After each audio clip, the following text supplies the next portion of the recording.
In this video I'm going to continue the music app, and what I want to do is start creating the contents for this playlist view. So first thing I'm going to do is create a couple of components that we're going to use in here. So I'm going to create a component in here for this artwork. So there'll be an element for the artwork, and then there'll be an element for this list cell. And I'll do that in this video, and then we'll move on to populating the list in the next one. So first things first, let's create a new element, and the simple way to create a basic element is just press this plus button. So I'll just call it basic.artwork. Okay, and I'll stay in design tab, and we'll set the width of this to be 100 and the height to be 100. It actually doesn't really matter for now, but we just want something square, and I'm going to drop an image in here.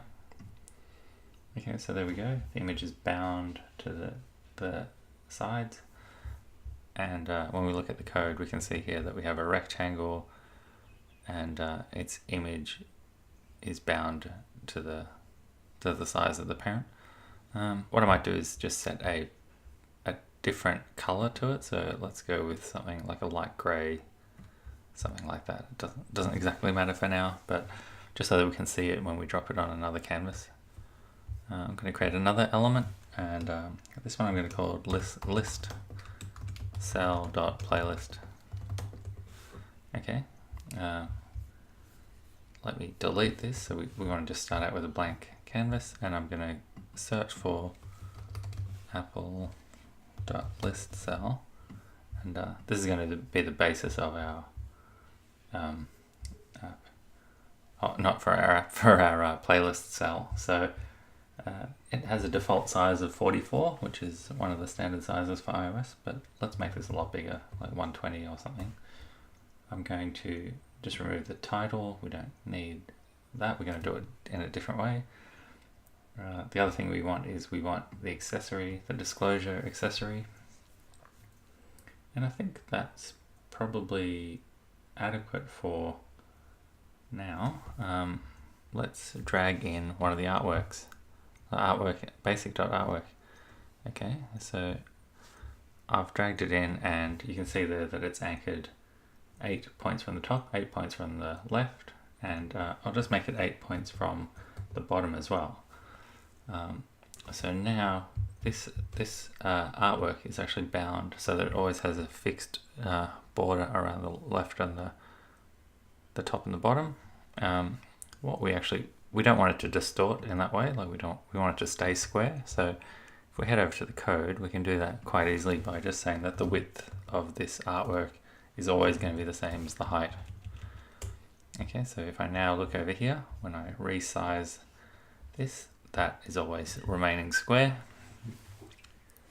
Okay, what do we want to do next?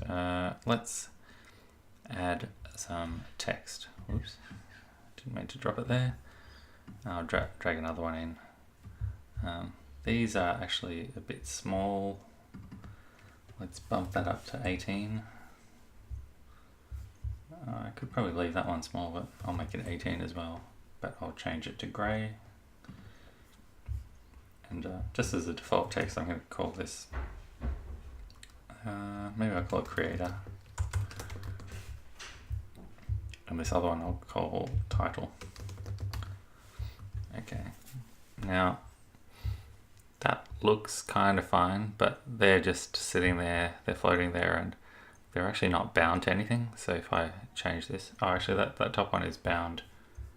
It has a fixed distance from the bottom. We don't want it to behave like this. We want it to behave in a much nicer way. So I'm actually going to do it over in code because I think that'll be a bit easier. First thing I will do is I'll remove the sizing that we kind of ended up with when we dragged them out on the canvas. We don't want those sizes, and we don't want that anchoring either. Okay, so we just have two text elements. They just have their size and color and text properties, and when we look over here, they're just sitting up in the top left corner. Let's add them to a column. Let's wrap them in a column. So we'll put a column around it, And already when you head over here, you'll see that now they're stacked, but we want to have some spacing. Let's make it 8 points. And there we go. Let's center this, anchor this column to the middle vertically, so that's the center Y. So if we do anchor bounds, anchor center Y, now it's anchored to the center. And the next thing we want to do is anchor it to the right hand edge of this artwork. So to do that, we'll have to name the artwork so we can refer to it as artwork.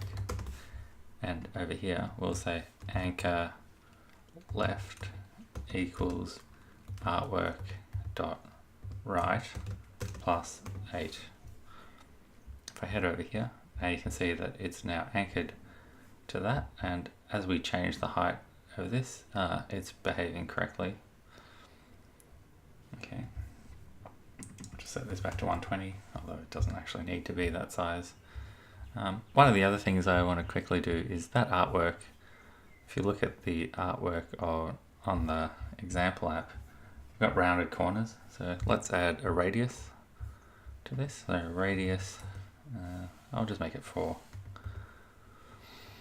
And in order for that radius to clip this image, so we'll need to turn clipping on, clip true.